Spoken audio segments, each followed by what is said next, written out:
মোহনৰ বিয়া মই সঁচা বুলি ভবাই নাছিলোঁ।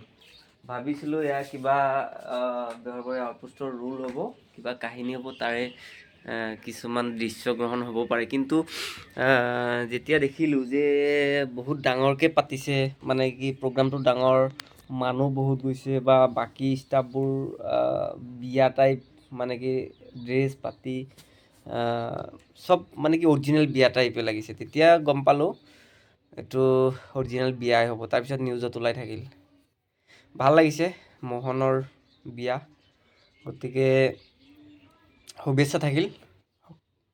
সকলোৱে কিন্তু আশাও কৰি আছিল যে মোহনৰ কেতিয়া বিয়া হ'ব, অৰিজিনেল মানে কি বিয়া কৰা বয়স হৈছে নে নাই, সৰু বাচ্ছা বুলিয়ে চবেই ভাবে নাটকত, গতিকে ভাল লাগিছে।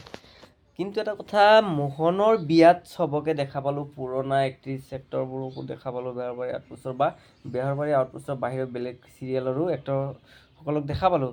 কিন্তু কেক দেখা নাপালোঁ। আহিছিল নে নাই বিয়াত নাজানো। কেক বিয়াৰ কোনো এটা ছবিত, কোনো নিউজত বা কোনো ভিডিঅ'ত মই কেকৰ মুখ দেখা নাপালোঁ। দীপজ্যোতি কেওট, এতিয়া মোহন ক'লে নহ'ব, দীপজ্যোতি কেওট বুলি ক'ব লাগিব, যিহেতু এতিয়া কেৰেক্টাৰত নাই, অৰিজিনেল লাইফত বিয়া পাতিছে দীপজ্যোতি কেওট। সেইকাৰণে হয়তো ইমান দিন সেইকেইদিন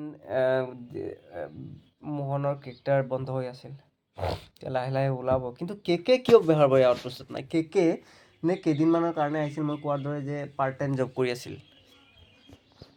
মই সন্দেহ কৰাৰ দৰে বেহৰবাৰী আউটপোষ্টত ভিতৰত সৰু সুৰা কণ্ডল চলি থকাটো হ'ব পাৰে, মই সন্দেহ কৰিছোঁ। কাৰণ নহ'লে এনেকৈ এপিছডবোৰ বনাব নেকি, যে য'ত কেকেৰ প্ৰয়োজনীয়তা নাই, কেকেৰ ৰোল নাই।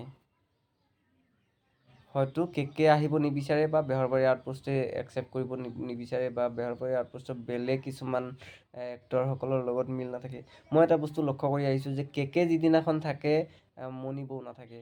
কেকে অহাৰ পৰা মণি বৌ কমি গ'ল। তাতো এটা কাৰণ হ'ব পাৰে, মণি আৰু কেকেৰ লগত এটা হেৰি চলি আছিল কেকে ওলাই যোৱাৰ পিছৰ পৰা।